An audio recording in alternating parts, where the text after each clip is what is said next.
토마스 카트라이트의 기독교 교리강론 12번을 공부하겠습니다. 토마스 카트라이트는 영국 장로교회의 아버지, 영국 장로교회 아버지가 불리는 귀한 분입니다. 17세기 대역 신학자이신 분입니다. 오늘 배울 내용이 주로 권징과 관계된 내용이기 때문에 요절을 디모데전서 5장 20절 말씀을 요절로 삼았습니다. 같이 한번 봉독합니다. 범죄한 자들을 모든 사람 앞에서 꾸짖어 나머지 사람으로 두려워하게 하라. 자, 디모데전서 같으면 바울 사도가 제자 디모데에게 보낸 목회 서신입니다. 자, 여기 범죄한 자들은 교회 안에 있는 자들일까요? 교회 밖에 있는 자들일까요? 교회 안에. 교회 밖에 있는 자들은 무슨 일을 해도 상관이 없습니다. 그건 교회 밖에 있기 때문에. 그러나 적어도 교회 안에 있는 사람들 가운데 범죄한 자가 생기면 그것은 이렇게 하라 그런 뜻입니다. 실제로 이렇게 하면 교인이 남아있겠습니까? 또 떠나겠습니까? 요즘식으로 하면 이제 다 떠나는 겁니다. 그래서 요즘식으로 제가 이제 신학교에서 전도사님들을 가르치면서 앞으로 목회자 되실 분에게 편지를 쓰면 범죄한 사람이 있을지라도 사람들 앞에서 꾸중하지 말고 조용히 타이르든지 아예 침묵해라. 그래야 교회가 잘 된다. 아마 이렇게 편지를 보내야 될 그런 형편입니다. 그러나 성경에는 뭐라 되어 있죠? 범죄한 사람들을 모든 사람 앞에 꾸짖어. 이게 하나의 권징의 모습인 것입니다. 그래서 나머지 사람으로 두려워해서 그런 죄에 가담되지 않도록 그렇게 해라. 그럼 이 성도가 남아있겠어요? 안 남아있겠어요? 그때 성도들은 남아있었던 거예요. 이게 이제 교회인 것입니다. 칭찬 들을 때만 교회 안에 왔다 갔다 게 아니라 내가 혹 잘못하고 범죄하게 될지라도 그 교회 가운데서 꾸중과 책망을 잘 들으면서 그렇게 성장해 가는 것입니다. 자, 여기 오늘 마침 청년 일부 이렇게 찬송도 하고 있는데 집에서 나는 칭찬만 듣고 자랐다. 이런 분 손 한번 들어보시고 나 꾸중 들은 적이 없다. 실망이네요. 참. 꾸중도 들었어요. 종환 형제도 꾸중 들었으면 나머지는 다 들었겠네. 그냥. 자, 우리가 부모에게서 이렇게 교육을 받을 때에 잘했을 때 칭찬. 그리고 부모는 다른 사람 앞에서 자기 자식을 얼마나 칭찬을 많이 하는지 모릅니다. 자기 자식 자랑하고 뭐 하는데 그러나 막상 자식과 마주서게 되면 좀 더 잘되게 하려고 꾸중을 막 한단 말이에요. 진짜 효자는 칭찬할 때, 부모가 칭찬할 때 탁 어깨 펴고 있는 그것이 진짜 효자가 아니라 진짜 효자는 부모가 꾸중하고 책망할 때 자리를 안 뜨는 사람이라고. 네? 부모가 꾸중하고 책망한다고 듣지도 않고 그냥 문을 팍 닫고 나가버린다든지 아침에도 그랬죠. 네? 그러니까 그렇게 한다든지 말씀이 채 끝나기도 전에 자리를 뜬다든지 이렇게 하면 그건 아니죠. 특히 꾸중할 때에 그 자리 끝까지 듣고 말씀이 끝났을 때 제가 잘 알아들었습니다. 제가 이것 고치도록 하겠습니다. 딱 요점을 딱 정리하고 자리를 딱 떠야 그게 제대로 된 자식이라 그 말이에요. 신앙생활을 해도 역시 그런 것입니다. 교회 가운데서 잘했을 때 칭찬 듣는 것 할 수 있습니다. 그러나 자, 우리가 신앙생활 하면서 죄 짓는다 그러지 안 짓는다 그랬어. 신자의 특징은 죄 안 짓는 것이다. 맞아요, 틀려요. 여전히 우리는 죄와 가까이 있다 그랬어. 죄는 우리의 육체를 관 속에 묻을 때까지 우리는 죄와 관계없이 지낼 수가 없는 것입니다. 그럴 때에 교회 가운데 혹은 책망을 들을 수도 있는 것입니다. 그럴 때에 그걸 잘 들을 수 있어야 그게 성숙한 교회요. 이렇게 기강이 있는 교회가 되는 것입니다. 오늘날 한국 교회가 이 모든 것을 잃어버려가지고 사람들은 짜들은 많습니다. 뭐 1000만에 육박한다 이런데 아무런 능력이 없는 것입니다. 교회 가운데서 한번 꾸중해 보면 알죠. 1000만이 몇 명으로 남을지야. 그렇죠. 그러니까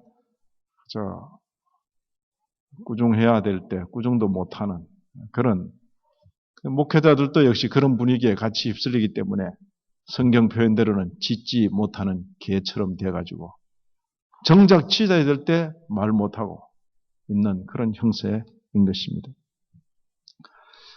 자, 지난 시간에는 그리스도께서 교회를 통치하시는 외적 수단에 대해서 배웠습니다. 안에 내적 수단, 외적 수단. 내적 수단은 성령의 감동이라 그러지.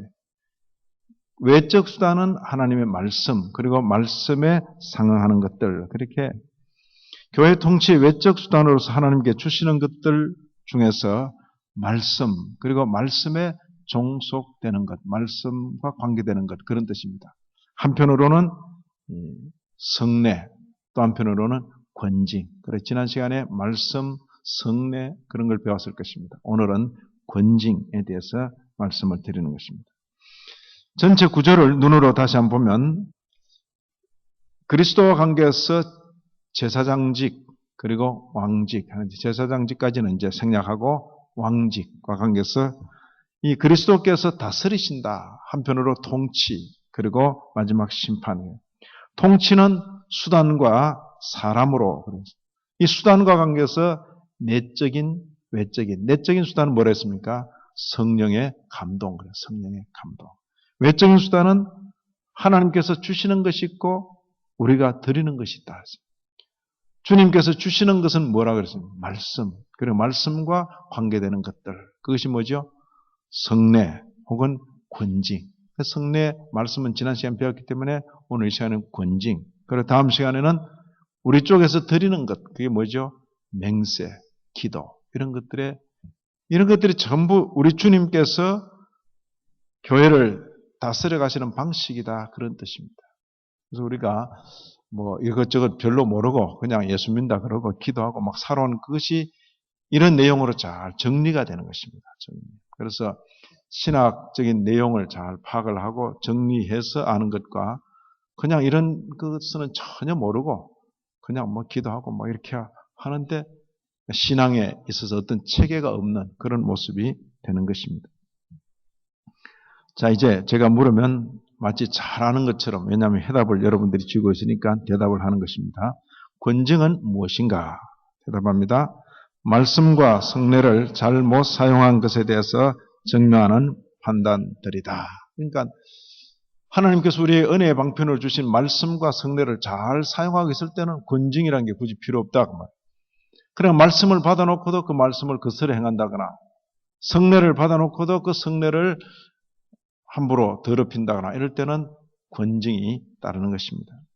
교회의 머리요 왕이신 그리스도께서 교회의 직원들에게 허락하신 치리권을 쓰는 것이다. 치리권을 다른 표현으로 열쇠, 천국 열쇠를 쓰는 것이다. 자, 천국 열쇠 본 적이 있습니까? 천국 열쇠 어떻게 생겼을 것 같아요? 종래는 열쇠 그러면 이렇게 생긴 모양이 딱 있습니다. 딱 이렇게 쥐고 돌리게 돼 있는. 요새 여러분들 사는데 이렇게 꽂아서 돌리는 그런 열쇠 쓰는 집 손 한번 들어보시고. 아무도, 여기 아직까지, 우리, 몇 집은 있구나. 그러니까, 꽂아서 돌리는 거. 그죠? 요즘은 전부 뭐 그냥 전자식이 되고 막 그냥. 또 안 그러면 또 손 갖다 대고. 열쇠. 천국 열쇠, 이 표현은 상징적인 것입니다. 그것은 뭐 어떤 무엇, 금으로 된 천국 열쇠 이걸 주는 게 아니라 상징적인 은혜인 것입니다. 누가 치리하는가? 그렇게 물었습니다. 대답합니다. 목사를 위시하여 당회가 치리권을 행사한다. 다만 받은 은사를 따라 봉사하는 것일 뿐이다. 목사와 장로는 교회가 세운 직분인데 그들은 겸손히 교회를 봉사하는 의미에서 치리 사역을 감당할 뿐이다. 이 치리와 관계에서는 그동안 한국 교회가 모범적인 면을 보여주지도 못했고 또 서로 한다 하더라도 대단히 감정적으로 그것이 이제 담임 목사님일 수도 있고 혹은 장로님일 수도 있고 대단히 감정적으로 막 치리가 되어졌기 때문에 좋은 모범이 되지를 못했습니다. 여기 누가 치리하는가? 목사를 위시하여 당회가 치리권을 행사한다 할 때 적어도 장로교회 안에서는 목사 단독으로 치리하는 법은 없습니다. 아무리 목사가 훌륭하고 신령하고 그렇다 할지라도 목사 홀로 일을 처리할 때는 실수할 수 있다. 잘못 알 수도 있고 그 마음이 평정을 유지하지 못할 수도 있고 감정적으로, 지성적으로. 그래서 목사 홀로 다스리지 않도록 하기 위해서 반드시 교인 가운데서 장로를 세워서 당회를 구성해서 당회에서 치리하도록 그렇게 되어 있는 것입니다. 만약 장로님이 선출되지 않으면 아무리 교회 규모가 커도 미조직 교회로 남는 것입니다. 절대 치리할 수 없는 미조직 교회로 남는 것입니다. 그래서 치리의 최소 기간은 당회인데 반드시 목사와 장로로 구성되는 것입니다. 그래서 여기 목사를 위시하여 당회가, 이 말은 장로님들과 함께 치리권을 행사한다, 그런 뜻입니다. 됐습니까? 자, 얼마나 많은 종류의 권징이 있는가? 권징이 있는가? 대답합니다. 두 가지다. 말로 하는 권징과 행위로 하는 권징이다. 말로 그리고 행위로. 그치? 권징은 두 가지, 말로 그리고 행위로. 자, 말로 하는 권징은 무엇인가? 이렇게 물었습니다. 대답합니다. 그것은 죄에 대하여 행하는 교회의 기독교적 권고 혹은 견책이다. 그리고 그것에는 사적인 권징과 공적인 권징이 있는데, 즉 첫째는 한 사람이, 그 후에는 두 사람, 많아야 세 사람이 행하는 사적인 권고가 있고 전체 교회에서 행하는 공적인 권고가 있다. 자, 권징은 두 가지라. 말로 하는 것과 행위로 하는 것. 교회의 권징이라는 것은 그런 것입니다. 교회 권징한다고 불러가 두들겨 패고 재산 빼앗고 이런 거 없습니다. 그렇게 할 수가 없어요. 교회는 그냥 아주 단순하게 말로. 그 말을 권위 있게 듣는 사람에게는 되지만은 그 말을 무시하고 없수 여기면 또 없수 여겨지는 것입니다. 내가 어떤 잘못을 했는데 교회 목사님과 장로님들께서 나의 문제를 가지고 어떻게 치료를 하고 어떻게 하라 하는데, 교회 다니까 별일이 다 있네. 내가 이 교회 아니면 교회 없나? 그러고 나가버리면 그만인 것입니다. 무시해버리면 무시를 당하는 것이 교회입니다. 그러면 자기는 지금 신앙생활이라는 게 뭡니까? 결정적인 순간에 자기가 무시해버렸기 때문에, 결정적인 순간에 주께서 세우신 교회를 무시해버렸기 때문에 그 자신은 종교생활을 한다고 말하면서도 예수를 무시하고 하나님을 무시하는 그런 사람이 된 것이다. 그는 더 이상 신앙생활하기가 대단히 어려울 것입니다. 그렇기 때문에 정상적인 신앙인이라면 교회 가운데 속해서 칭찬 들을 때도 잘 감당해야 되지만 특히 책망을 들어야 될 때 아주 달게 잘 듣는 것이 정상적인 신앙생활의 아주 모범적인 그런 모습인 것이다. 여기 말로 하는 권징이다. 사적인 권징이 있고 공적인 권징이 있다. 그렇게 표현했습니다. 자, 보시면 여기 마태복음 18장 15절 16절에 여기 사적인 권징이 보이는 것입니다. 같이 읽습니다. 내 형제가 죄를 범하거든 가서 너와 그 사람과만 상대하여 권고하라. 만일 들으면 내가 내 형제를 얻은 것이요. 만일 듣지 않거든 한두 사람을 데리고 가서 두세 증인의 입으로 말마다 정참케 하라. 이 신앙생활 하다 보면 지각이 부족해서 아니면 감성이 제대로 이제 통제가 안 돼서 또 의지가 약해서 여러 가지 이유들로 이렇게 죄에 관여될 때가 있어요. 혹은 이단, 혹은 도덕적으로 되게 보면 이제 돈 문제, 아니면 이렇게 이성 문제, 이런 걸로 해서 이렇게 어떤 사람 좋지 않은 어떤 습관 이런 거. 그럴 때에 관계되는 아주 친한 선배나 동료나 후배가 선배한테 말하기는 참 어려워요. 그래서 되게 선배나 동료나 청일부라도 마찬가지인데 되게 구역장이나 이런 분이 이렇게 그런 데 가면 안 되죠. 지난번에 목사님께서도 주의하라 그랬는데 그런 집회 가면 안 되죠. 그렇게 말하면 제가 참 모르고 갔습니다. 다시는 안 가도록 하겠습니다. 딱 그렇게 고칠 수도 있고. 남의 사생활에 왜 또 간섭하냐. 구역장이면 구역장이지 말이에요. 지 할 일만 하면 되지. 뭘 또 남의 사생활에. 이렇게 딱 튈 수도 있는 것입니다. 그죠? 그럴 때에 개인적으로 아는 일은 개인적으로 처리하라 그랬어요. 혼자. 후배가 선배 말을 안 듣고 그러면 또 다른 권위 있는 조장이나 뭐 아니면 담당 교역자나 구역 같은 경우는 담당 장로님 같이 가서 또 이야기 권하는 것입니다. 아직 당회 보고는 안 됐어요. 담당 장로님 함께 가서 이제 2사람, 3사람 같이 간 거죠. 같이 가서 권합니다. 장로님이 말씀하시면 들을 수 있으니까. 아이고 장로님 참 그 일 때문에 오셨습니까? 제가 다시는 그러지 않겠습니다. 그렇게 말할 수도 있고 장로님이 뭐 쓸데없이 뭐 할 일이 없나? 그런데 남의 사생활에 간섭하고 이래버리면 그럴 경우는 그냥 두면 안 되는 것입니다. 그 장로님은 이제 당회에 보고를 하고 다른 장로님들과 상의를 하고 이 교인의 경우는 어떻게 할 것인가.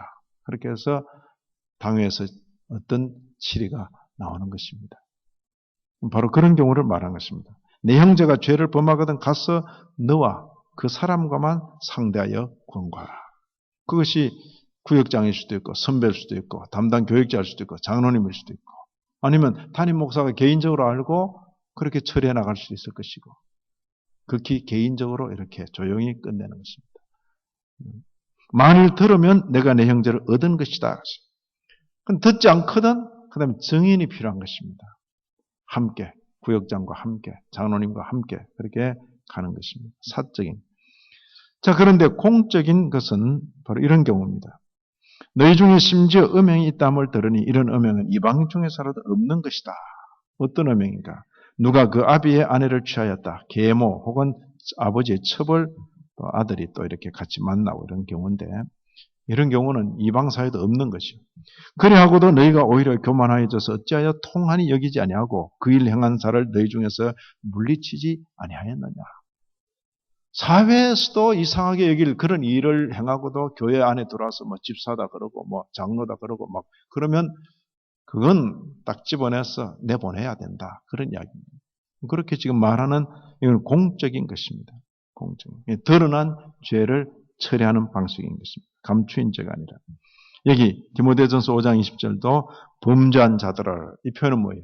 그 죄가 공적으로 다 공개되고 드러난데도 처리를 안 하면 다른 사람들이 죄를 짓는데 용감해지는 거죠. 아, 뭐 별일 없네. 뭐 교회 뭐 저렇게 하고도 별일 없네. 이렇게 되기 때문에 이걸 모든 사람 앞에서 꾸짖어서 나머지 사람으로 투려하게 하라. 이거 공적인 치리인 것입니다.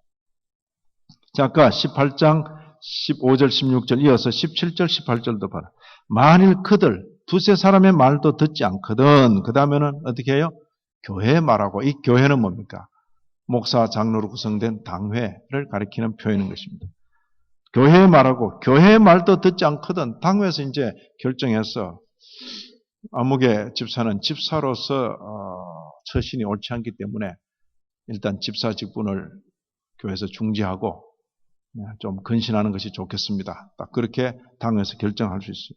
근데 그런 결정을 딱 받고 내가 뭐 교회 다니다 보니 별일이 다 있네. 내가 이 교회 하면 교회 없나? 그러고는 또 이제 턱 떠나버리는 거예요. 그럴 경우에 교회 말도 듣지 않거든 어떻게 여기라고요? 이방인과 세리와 같이 여기라. 그 사람은 더 이상 교회는 아니다. 그런 뜻입니다. 지금까지 교회인인 것처럼 왔다 갔다 하지만은 결정적인 순간에 주님의 권위를 무시해버리기 때문에 그는 더 이상 교인으로 여기지 마라. 이방인과 세리와 같이 여기라. 진실로 너희에게 이르노니 무엇이든지 너희가 땅에서 매면 하늘에서도 매일 것이요. 이건 누구의 말씀입니까? 우리 주님께서 제자들에게 깨우치던 말씀인 것입니다. 주님께서 쓸데없이 이런 말씀을 한 것이 아닙니다. 그러니까 오늘날 저나 여러분이나 온 한국 교회가 정신 차려야 될 부분은 성경 읽으면서 자기 마음에 드는 것만 다 이렇게 밑줄 긋고 자기 걸로 가지고 별 뭐 마음에 안 드는 것은 있는지 없는지 그냥 없는 듯이 여기는 것입니다. 지금 이 말씀도 마찬가지입니다. 주님께서 앞으로 교회를 다스릴 때 이런 면들이 생길 것인데 그 표현인 것입니다. 무엇이든지 너희가 땅에서 매면 하늘에서도 매일 것이다. 무엇이든지 땅에서 풀면 하늘에서도 풀릴 것이다. 내 이름으로 모이는 교회 가운데서 목사, 장로가 치료회를 이루어서 교인들을 다스려 나가는데 거기 순종치 않고 그스를 떠나면 그건 떠나는 것이다. 나하고 상관없는 것이다. 주님께서 교회 주신 권위인 것입니다. 그래서 이 교회라는 것은 뭐 그런다고 뭐 붙들어서 두들겨 팰 겁니까? 그런 거 없어요. 아무리 교회에 뭐 해를 끼쳐고 그래도 그 사람을 뭐 당에 붙들어 가지고 뭐 덩치 제일 큰 장로님이 멱살 쥐고 막 이렇게 막 그렇게 하는 게 없어요. 절대 몸에 뭡니까? 완력을 가하지 않는 거예요, 교회는. 교회의 칠이라는 것은 몸에 완력을 가하지 않고 또 재산에 손해를 주지 않는 것입니다. 주님 때문에 자발적으로 순종하는 사람만이 교회 칠의를 받을 수 있는 거예요. 그래서 이것은 대단히 중요한 것입니다. 내가 신앙이 있는가 없는가가 시험될 때가 언제냐? 교회로부터 공적으로 꾸중을 들을 때에 그걸 탈게 듣는 마음. 그것은 과연 주님의 백성의 마음인 것입니다.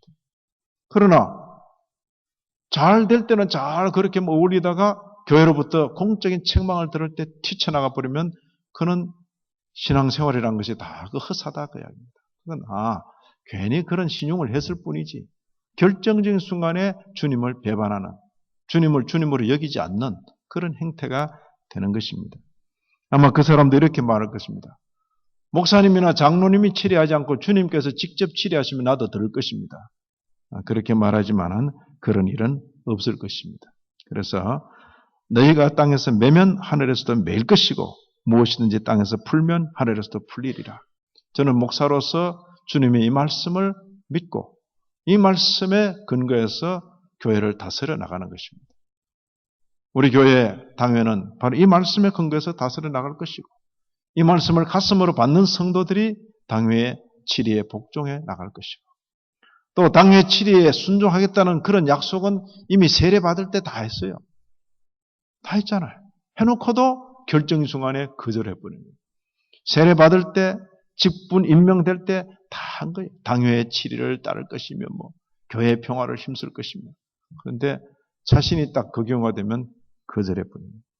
그래서 오늘날 어려움이 생겼을 때 교회를 옮기는 그 버릇은 주님을 버리는 것과 또 같다 이렇게 생각해야 될 것입니다. 그래서 내가 어느 교회에 속했다가 어려움이 생겨서 교회로부터 공적 책망을 듣게 되면 그 교회로부터 공적으로 용서를 선포받을 때까지는 떠나면 안 돼요. 거기서 다 치르고 그리고는 다 정리되고 난 다음에는 뭐 떠날 수 있어요. 자, 매고 푸는 권세, 열고 닫는 권세. 자, 이건 말로 하는 권세입니다. 말로 하는 권징인데 그 다음에 행위로 하는 권징. 제가 행위로 하는 권징 이러니까 이제 드디어 나오는 모양이다. 이제 덩치 큰 장로님께서 붙들고 멱살을 쥐고 당에 두들겨 패는 그런 순서도 있는 모양이다. 근데 없어요. 행위라는 권징도 기껏 한다는 게 뭡니까? 앞으로 성찬에 참여하지 마시오.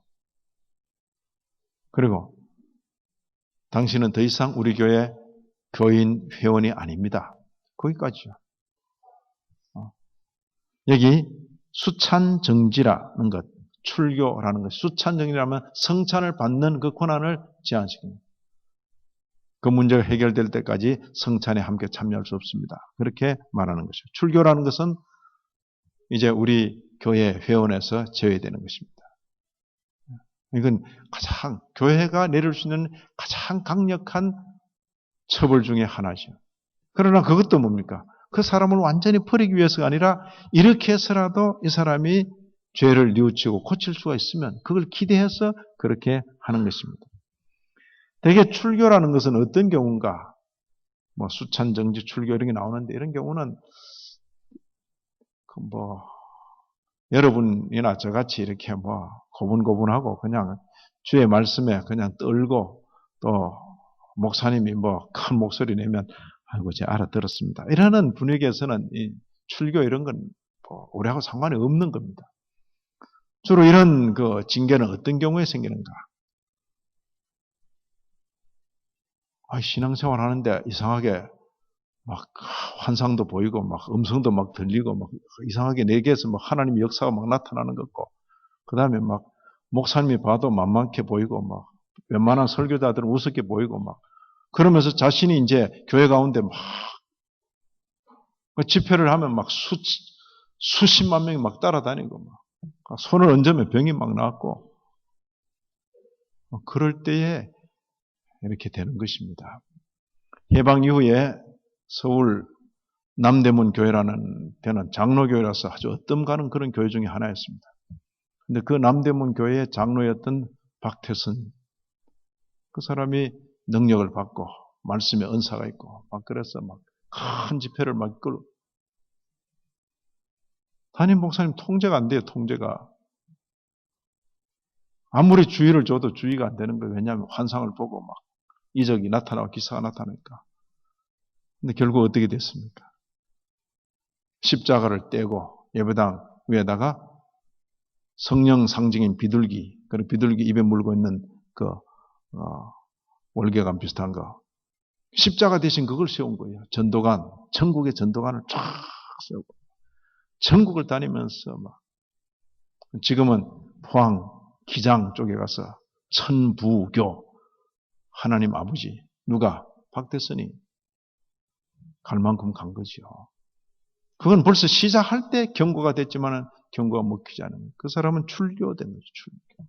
이단으로 정죄되고 출교되는 거예요. 대부분 성도들은 그저 장로님이 혹은 목사님이 아이고 성도님 그러시면 안 되죠. 집사님 다시 한번 생각하세요. 그러면 되게 이렇게 말씀을 듣고 참 잘못했습니다. 제가 안 그러려고 했는데 그렇게 됐습니다. 다시는 그러지 않겠습니다. 되게 이렇게 돼요. 자, 교회라는 것은 어떻습니까? 우리가 용서받은 집단이기 때문에 어떤 큰 죄가 있더라도 잘못했습니다. 용서해 주세요. 그러면 끝나는 거예요. 그렇죠? 잘못했습니다. 용서해 주세요. 그러면 그 어떤 드러난 아니면 책임과 관계에서 혹은 일정 기간 근신의 기간은 줄 수 있지만은 용서 못할 죄가 없는 거예요. 아무리 큰 죄라도 용서 못할 만큼 큰 죄가 없는 거예요. 아무리 작은 죄라도 회개치 않으면 그러죠. 그럼 아무리 큰 죄라도 회개하면 용서 못할 게 없는 거예요. 그래서 우리가 권정에 대해서 이렇게 배우긴 하지만은 대부분의 성도들과 관계된 것은 대단히 약한 것이죠. 말로 선배나 구역장이나 담당 교역자가 이렇게 권할 때에 그냥 즉시 듣는 것. 예, 제가 잘못했습니다. 이렇게 제 때문에 말씀해 주시니 너무나 고맙습니다. 그럴 때 그 성도 본인도 그리고 그렇게 말해주는 성도도 굉장히 힘을 얻고 주님의 교회 전체가 힘을 받아 가는 것입니다. 그래서 성도들은 그런 앞선 성도는 뒤따라오는 성도들에게 그렇게 말해줄 책임이 있는 것입니다. 부모는 자식에게, 앞선 성도는 다음 성도에게 그렇게 말해줄 책임이 있다. 여기 구약 역사에 보면 모세의 누나 되는 미리암이 모세에 대해서 함부로 말하고 하나님께서 서운해하셔서 미리암에게 문둥병이 일어나겠습니다. 그럴 때에 문둥병이 일어난 미리암을 그 진 가운데 두지 않고 밖으로 내쫓아라 그랬습니다. 사람이 화가 나서 아버지가 그 자식에게 침을 뱉어도 이게 더러워지는데 하나님께서 마음이 상하셔서 그 몸에 문둥병을 내시면 함께 있을 수 없다 그래서 진 밖에 7일간 있게 한 것입니다. 바로 그런 것이 격리입니다. 출교의 한 예가 되는 모습이죠. 격리. 여기 마태복음 18장 17절 같이 읽습니다. 만일 그들의 말도 듣지 않거든 교회의 말하고 교회의 말도 듣지 않거든 이방인과 세례와 같이 여기라. 이 교회의 말이라 했을 때 교회에는 당회, 목사와 장로로 구성된 어떤 당회, 치리회 이런 의미가 있을 것입니다. 디모데전서 1장 20절에 바울 사도는 이런 그 말씀을 남기고 있습니다.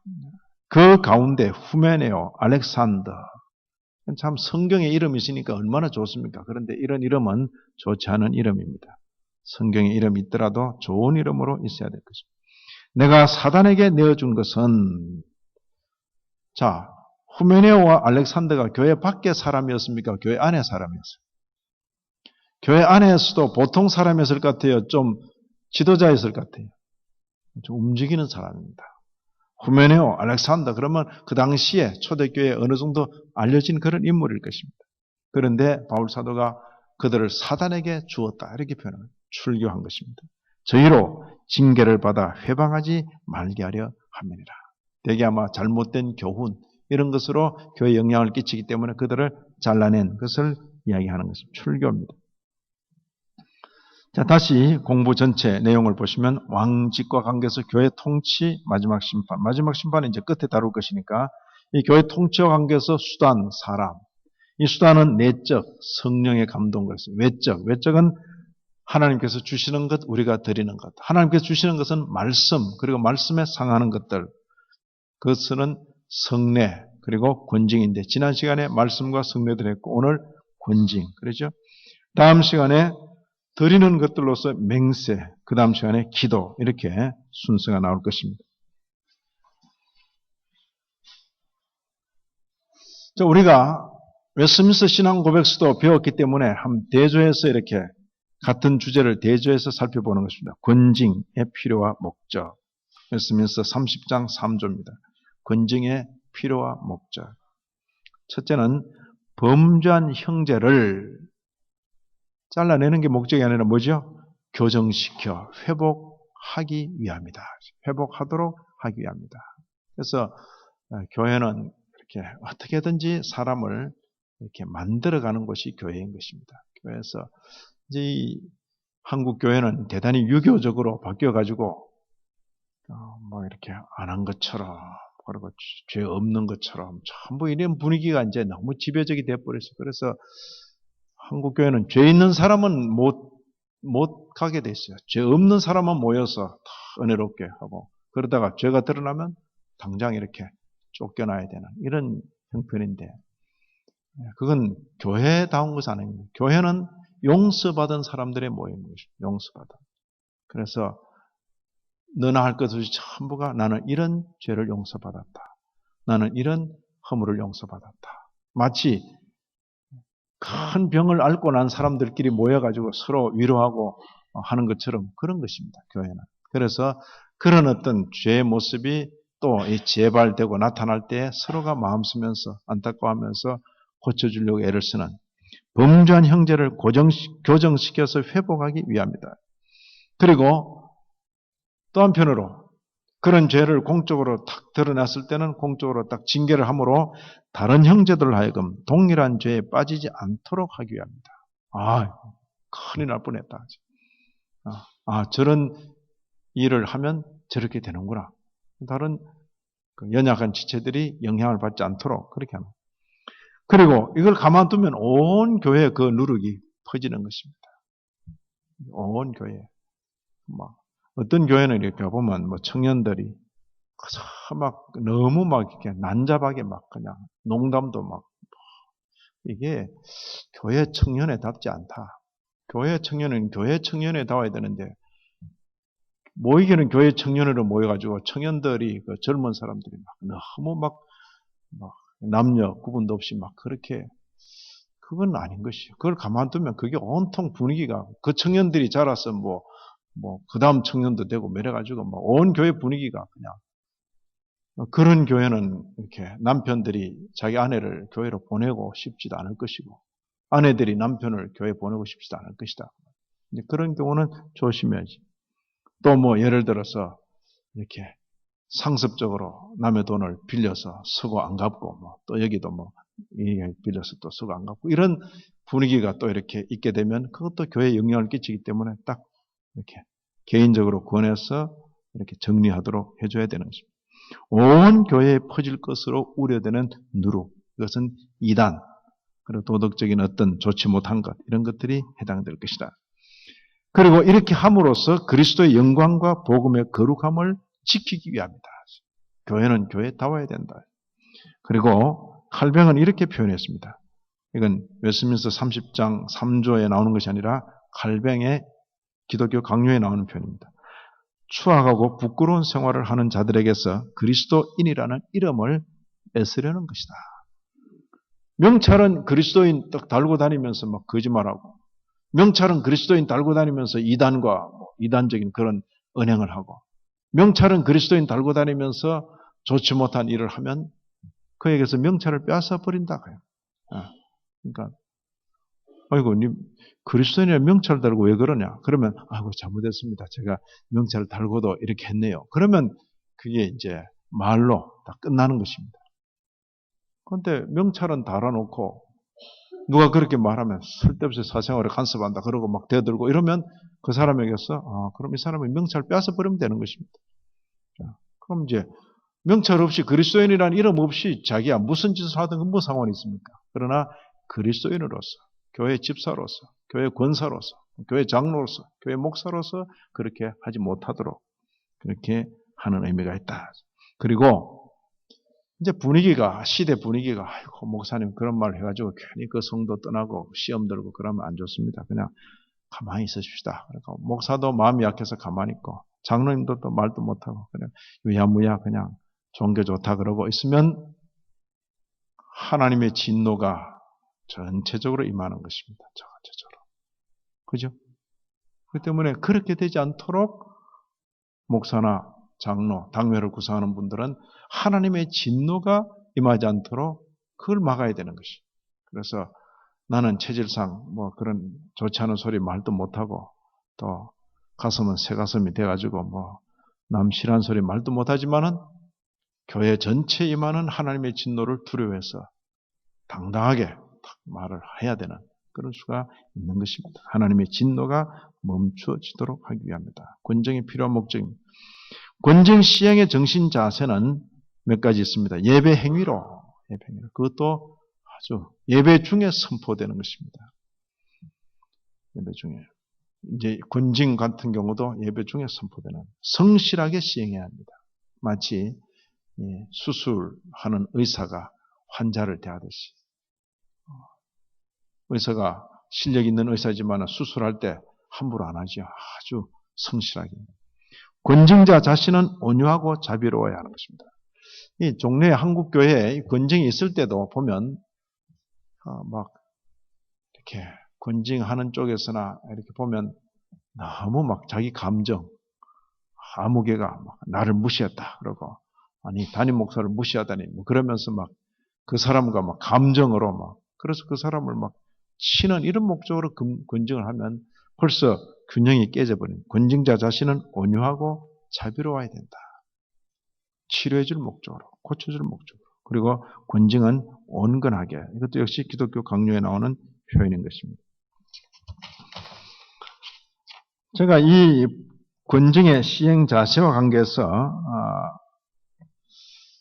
이는 권증 시행하는 사람의 자세인데 권증을 받는 많은 경우에 이제 우리 입장은 뭐 내가 시행하는 것보다 받는 쪽이 될 수가 있으니까 저는 생각할 때 회개하는 마음으로 통해 자복하는 그런 마음으로 권증을 달게 받는 것이 좋다.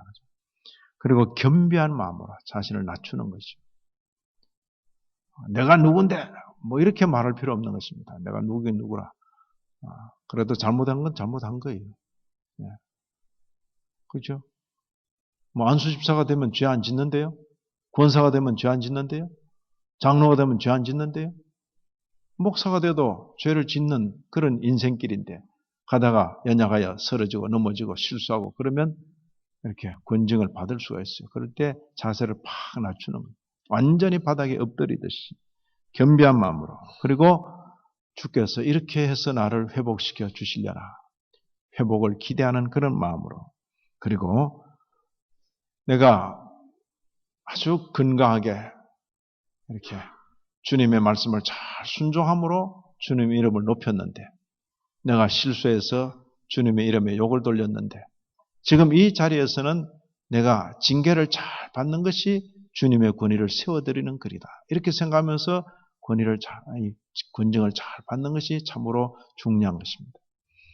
부모가 자식에게 막 화내고 그럴 거 없거든요. 부모는 항상 자식의 기대를 가지고 칭찬하고 그런데 부모가 기분 좋게 해주는 것이 자식의 도리인데 근데 내가 잘못했어. 그래서 부모가 막 화가 나가지고 그냥 화를 쏟아부을 때 이때는 대드는 것이 아니라 100번 옳습니다. 그러고는 잘 듣는 것이 또 부모를 높여드리는 길이라.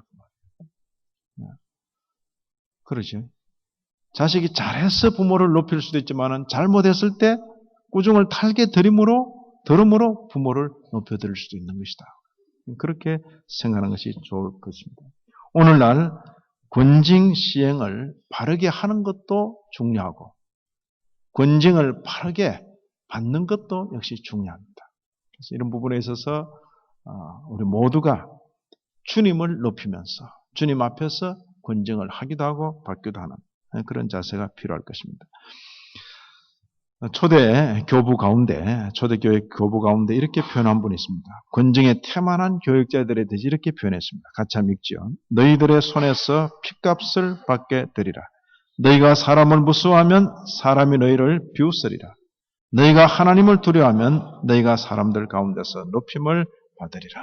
그렇죠? 이게 이제 목회자가 가야 되는 길인 것입니다. 그런데 목회자가 권징을 태만히 하고 사람 눈치나 보고 이렇게 되면 사람이 너희를 비웃으리라.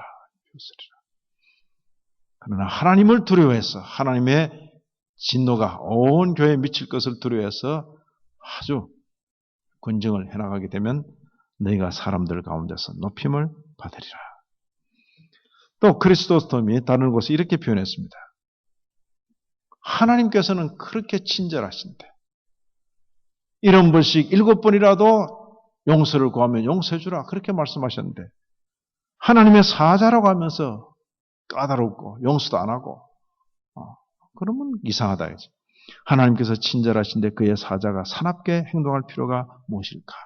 그래서 권징을 시행하는 쪽에서는 항상 온유함으로 마치 중한 자를 치료하듯이 그런 자세로 교회에 잘못된 일이 있으면 그것이 시정되도록 힘써야 한다.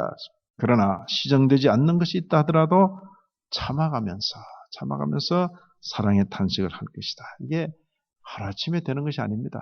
교회 분위기란 것이 하루아침에 되는 것이 아니고 여러 가지 그 방해 요소들이 있고 그럴지라도 참아가면서 그렇게 표현했습니다. 우리가 오늘 새벽에 느헤미야 13장을 읽었어요. 느헤미야 13장 여기 물어보면 알는지 모르겠어요. 청년 느헤미야 13장 읽어봤어요? 알아요. 느헤미야 13장이 끝이에요. 14장, 15장 있는 게 아니라 느헤미야가 지금 12년째 총독하고 1년 휴가 얻어가지고 1년이라야 1년이 휴가가 아니라 가는데 4개월, 오는데 4개월이니까 벌써 8개월은 노상에서 다 보내야 되고 그 다음에 그 페르시아 황제를 만나가지고 지난 12년 동안 기회를 주셔서 감사합니다. 그런데 아직 일이 끝나지 않았기 때문에 다시금 허락받고 떠나렵니다. 몇 달 있다가 오면 그게 1년이라고요. 그래 갔다 오는 동안에 예루살렘에 난장판이 된 거예요. 난장판이. 지난주 우리가 설교 들을 때는 막 결심하고 막 그냥 자발적인 결단 내렸는데 다 소용없어요.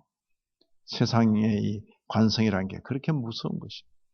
성전 부속실에 예루살렘 성벽 지을 때 그렇게 집요하게 반대하고 모략하고 중상 모략하고 게릴라 풀어가지고 막 그냥 괴롭혔던 도비야. 그 사람 사무실이 성전 부속실에 하나 딱 있어요. 누가 그랬어요? 대제사장이 그렇게 딱 그냥 그러게 대제사장 엘리야십이라는 사람이 자기 손자인가 정손자 이 사람은 또 산발랏 그 도비야와 막상막하의 그 사람이 있습니다. 산발랏하고 그 집안하고 혼인을 해가지고 다 제사장인데 이방 혼인을 해가지고 그렇게 성전 세 내겠다 약속한 거 하나도 안 지켜가지고 레위인들 전부 떠나버리고 그런 일들. 신앙의 개혁이라는 것은 그렇게 쉽게 되는 것이 아닙니다. 삶의 관성이라는 게 있어가지고 인생들은 자기 편의대로 그렇게 사는 것입니다. 전 느헤미야 13장 읽으면서 이게 끝인데 14장 15장이 없는데 느헤미야 13장은 너무나 안타깝게 마무리가 되는 거예요. 많은 문제가 있지만은 이게 인생 사는 거다. 그러고는 마치는 거예요. 사랑하는 성도 여러분, 우리 자신을 개혁하고 교회를 개혁하고 교회 현실을 개혁하고 주의 말씀 진리를 따라 살아가는 것 결코 그렇게 호락호락한 일이 아닌 것입니다.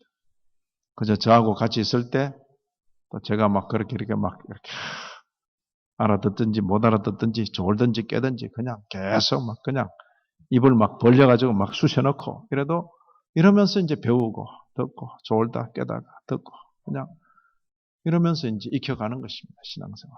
그러다가 이제 제가 뭐 일찍 뭐 다른 데로 가버린다든지 아니면 제가 뭐 막 이러다가 그냥 은퇴를 해버리다든지 이러면 또 저보다 더 이제 참 엄격한 목사님이 와가지고 막 탁 밀어붙여 나가면 조금 더 이제 전진할까. 아이고 막 김 목사님한테 우리 질렸다. 그러고는 이제 너선한 목사님 한 분 모시고 그냥 띵까띵까 하고 이제 막 노래 부르고 춤추고 막 그렇게 하면 다 없어지는 겁니다. 야 신앙생활 이렇게 재밌는데 아이고 김 목사하고 애를 먹었다. 다시는 그런 사람 만나는 거 봐라. 또 천국 가서 다 만납니다. 만나서 내가 그렇게 가르쳤는데 뭐하고 왔노? 제가 또 그렇게 물을 것입니다. 네. 그러니까 이게 신앙생활을 하더라도 정말 하는 것처럼 해야지. 하는 것처럼. 여기 참아가면서 사적 견책과 공적 견책에서 이 온유한 태도를 유지하지 않는다면 막 성질 나가지고 막 잘라내고 안 돼요. 절대 수술하는 의사가 막 한 잔 먹고 막 취해가지고 수술하면 안 되듯이 또 화가 막 나가지고 막 수술해도 안 되잖아요. 수술을 하는 의사는 정말 아침부터 다 마음을 비우고 또 그렇게 집중할 수 있어야 돼요. 그래서 권징, 치리 이런 문제가 교회 가운데 발생하게 되면 그 권징, 치리를 맡은 담임 목사, 장로님들은 금식하면서 금식할 때 뭐예요? 금식하면 머리가 맑아져요. 맑아지고 자기 사심을 버리게 되고 그러면서 아주 맑은 정신으로 주님의 뜻을 찾게 된다 그 말이에요. 금식하면서 권징을 하는 것입니다. 여기 사적 견책과 공적 견책에서 이 온유한 태도를 유지하지 않는다면 그다음 뭐랬어요? 우리는 권징에서 어디로 간다? 도살행위, 사람 잡아 죽인다 그 말이에요. 도살행위로 타락할 위험성이 있다. 이건 권징을 시행할 경우에 반드시 기억해야 될 그런 경고인 것입니다. 사람 잡으라고 권징 제도를 준 건 아니에요. 사람을 회복시키시고 건강하게 만들고 마치 중환자인데 다시 그를 건강하게 만들어서 세우듯이 그러기 위해서 권징을 허락한 것이다. 이렇게 이해를 하면 될 것입니다. 자, 됐어요? 여기 마지막 보면 출교는 최후의 방법이고 완전히 회개하지 않는 자에게 시행하는데 출교조차도 교정수단이 되는 것입니다. 됐습니까? 권징에 대해서 배운 자들로 절도 있게 권징을 잘 받으면서 그렇게 살아가게 되기를 진심으로 기원합니다. 하나님 아버지, 오늘 이 시간 이 내용에 함께 참여한 모든 종들을 축복하시고 우리 교회에 속하든지 이 땅의 어느 교회에 속하든지 권징을 달게 잘 받을 줄 아는 겸손한 성도들로 세워 주옵소서.